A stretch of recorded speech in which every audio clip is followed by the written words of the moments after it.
আজ খুব অল্প উপকরণে বানাচ্ছি এক ডিমের মিনি পুডিং। প্রথমে চিনি গলিয়ে সুন্দর ক্যারামেল বানিয়ে নিলাম।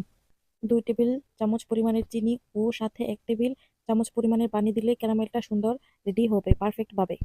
আর ক্যারামেলটা অবশ্যই কাঙ্ক্ষিত কালার আসার কিছুক্ষণ আগে তুলে নিতে হবে, তা না হলে পুড়ে যাবে এবং পুডিং তিতা হওয়ার সম্ভাবনা থাকবে। এবার একটি ডিম ভালো করে ফেটে নিলাম। ডিমটা নর্মাল টেম্পারেচারের হতে হবে। ফ্রিজের হলে 20 মিনিট বা আধা ঘন্টা আগে নামিয়ে নিলেই হবে। তার সাথে আগে থেকে দুধ জাল করা নর্মাল টেম্পারেচারের, তার সাথে সামান্য চিনি মিশিয়ে নিলাম। 1 কাপ দুধ, সাথে 3 চামচ চিনি আপনাদের স্বাদ মতো দিতে হবে। মিশ্রণটা ছেঁকে নিলে পুডিং আরো স্মুথ হয়। ক্যারামেল দেওয়া কাপে ঢেলে স্টিমে বসিয়ে দিলাম। কম আছে ধীরে ধীরে রান্না, এটাই পারফেক্ট পুডিং এর সিক্রেট। 20 থেকে 25 মিনিটেই যথেষ্ট মিনি পুডিং তৈরি করার জন্য। আর অন্যদিকে একটি পাত্রে পরিমাণ মতো পানি দিয়ে ফুটিয়ে নিতে হবে। যে খেয়াল রাখবেন, যে পাত্রে পুডিং সেট করবেন সেই পাত্রের মাঝ বরাবর পানি যেন হয়, এর চেয়ে বেশি পানি যেন না হয়।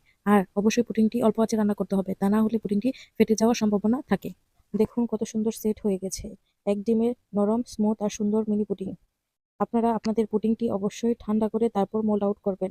যদি হাতে সময় থাকে ফ্রিজে 1 ঘন্টা রেখে মোল্ড আউট করতে পারলে আরো বেশি ভালো হয়, কারণ গরম মোল্ড আউট করতে গেলে ভেঙে যাওয়ার সম্ভাবনা থাকে। ইনশাল্লাহ আবার নতুন রেসিপি নিয়ে আসবো।